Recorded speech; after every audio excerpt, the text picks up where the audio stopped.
Hello, good morning बच्चों। बंधु classes में एक बार फिर से आप लोग का बहुत बहुत स्वागत है।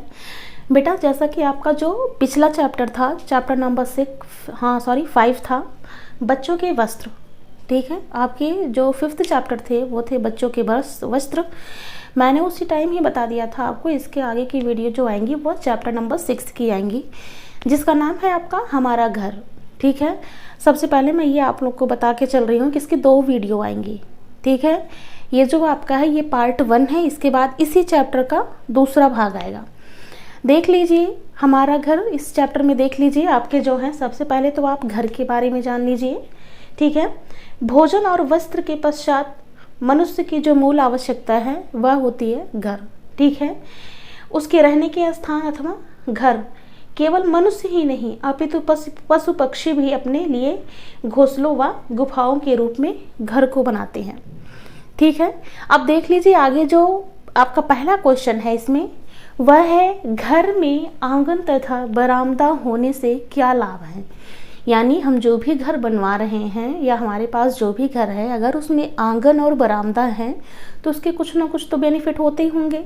ठीक है, तो यहाँ पे बेटा उसके लाभ बताने हैं तुम्हें, तो इसका आंसर देख लीजिए। घर में आंगन तथा बरामदा होना अत्यंत महत्वपूर्ण होता है। ठीक है, क्योंकि इससे घर में पर्याप्त मात्रा में प्रकाश, धूप व हवा आती रहती है। ठीक है, इसलिए घर में बरामदा तथा आंगन का होना अत्यंत आवश्यक है।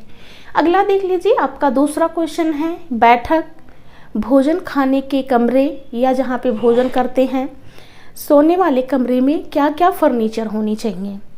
ठीक है, यानी जहाँ जो बैठक है आपका और जहाँ पे आप भोजन करते हैं, ठीक है, या भोजन खाने के कमरे तथा सोने वाले कमरे में कौन कौन सा फर्नीचर होना चाहिए। तो इसको देख लीजिए, मैंने बनाया हुआ है। पहला है आपका आंसर, देख लीजिए दूसरे का। पहला है बैठक में फर्नीचर की व्यवस्था, यानी अगर बैठक है जहाँ पे सब आके बैठते हैं, ठीक है, वहाँ पे देख लीजिए वहाँ पे फर्नीचर की व्यवस्था क्या क्या करेंगे। उसमें आपके सोफ़ा होंगे, गद्देदार कुर्सियाँ होंगी, दीवान या तख्त होगा, मेज और आदि। इसके अलावा आप जो भी रख सकते हैं उसको रख सकते हैं। अगला नेक्स्ट है आपका भोजन करने के लिए फर्नीचर।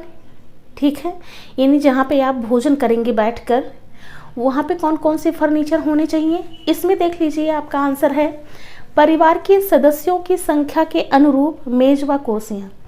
ठीक है, इसमें बेटा अपनी फैमिली के अकॉर्डिंग जो टेबल और चेयर आती हैं उसको रखना होता है। भोजन परोसने वाली मेज जिस पे रखकर भोजन परोसा जाता है, या पहले पहिए वाली ट्रॉली ले लो, प्लेट रखने के लिए अलमारी आदि। अगला है आपका सोने के कमरे के लिए फर्नीचर, यानी जहाँ पे आप सोओगे वहाँ पे कौन कौन से फर्नीचर होने चाहिए। इसमें देख लीजिए सोने के लिए आवश्यकता अनुसार पलंग व बेड। ठीक है, ये आपके अपने अकॉर्डिंग देख लीजिए, चाहे आप बेड भी रख सकते हैं या पलंग भी रख सकते हैं। मेज, इजी चेयर यानी आराम कुर्सियाँ। ठीक है, अगला श्रृंगार मेज यानी ड्रेसिंग टेबल व स्टूल, कपड़े रखने के लिए लोहे व लकड़ी की अलमीरा। अगला क्वेश्चन है आपका तीसरा है रसोई घर को किन 3 क्रिया केंद्रों में विभाजित किया जाता है। एक बार फिर से ध्यान से क्वेश्चन सुन लीजिए। रसोई घर को किन 3 क्रिया केंद्रों में विभाजित किया जाता है।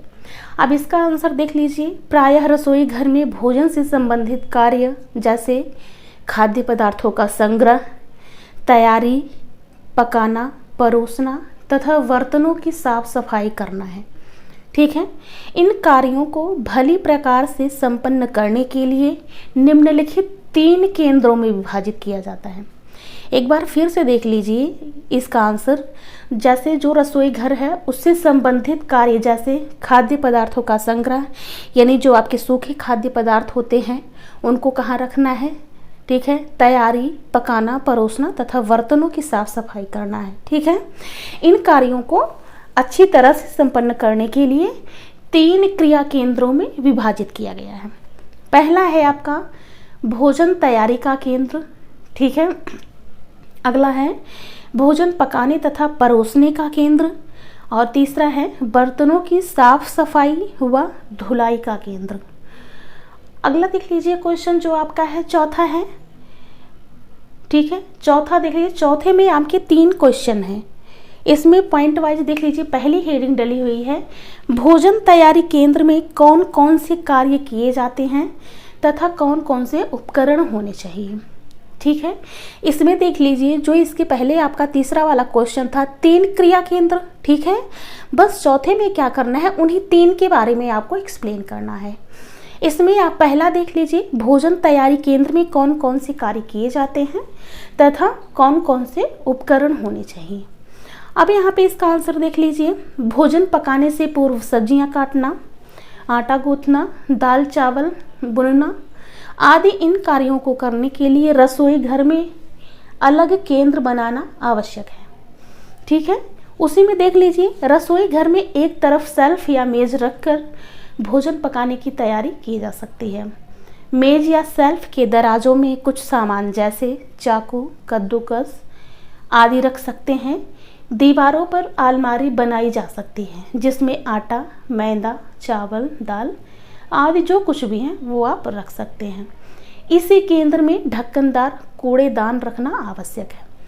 ठीक है, अब इसमें देख लीजिए, आपको ऐसे समझ नहीं आएगा, इसमें सीधे सीधे देखिए आपको आंसर ऐसे करना है कि जो भोजन तैयारी का केंद्र है वह अलग होना चाहिए।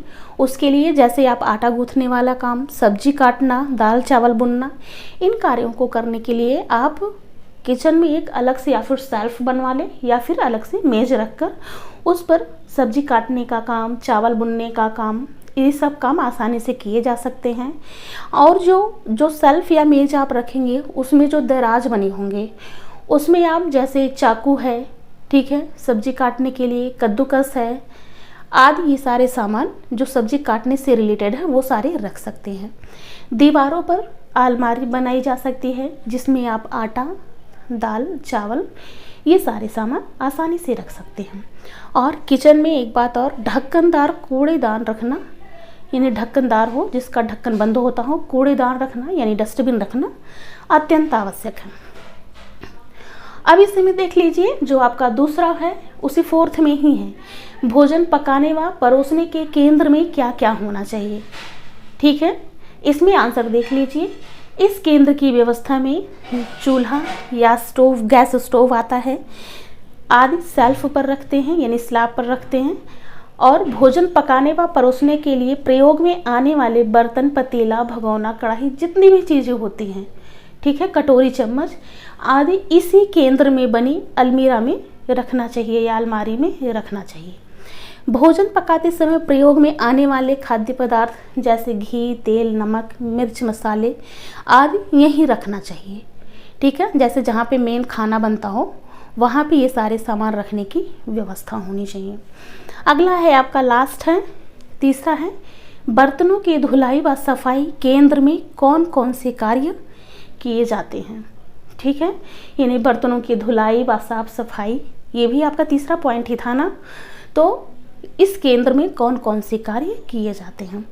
इसका आंसर देख लीजिए, इस केंद्र में निम्नलिखित कार्य किए जाते हैं जैसे पकाने से पूर्व सब्जियां, दाल, चावल आदि को धोना, बर्तनों व उपकरणों को धोना, ठीक है, कार्य करने के बाद हैंड वॉश करना, खुद भी हाथ धोना, भोजन पकाने व पीने के पानी लेना, भोजन करने के पश्चात गंदी प्लेटें यानी बर्तनों को साफ करना। ये सारे आपके कार्य जो है बर्तनों की धुलाई व साफ सफाई केंद्र में आसानी से आ जाते हैं। आगे देख लीजिए, आपका है इस केंद्र में उपरोक्त सभी कार्यों को करने के लिए एक सिंक का होना आवश्यक है। ठीक है, सिंक हमेशा दाईं ओर, यानी सिंक के हमेशा दाईं ओर गंदे बर्तन रखने के लिए और बाईं ओर धुले बर्तनों को रखने के लिए शेल्फ होनी चाहिए। ठीक, इसकी आगे की वीडियो आपको बेटा अगले में मिलेंगी पार्ट 2 में। इसमें आपके टोटल इसमें थे 9 क्वेश्चन जिसमें 4 ये पार्ट 1 में आए हैं और जो शेष आपके बचे हुए 5 हैं वो पार्ट 2 में यानी नेक्स्ट वीडियो में आएंगे। आई होप आपको ये वीडियो पसंद आई होगी। धन्यवाद।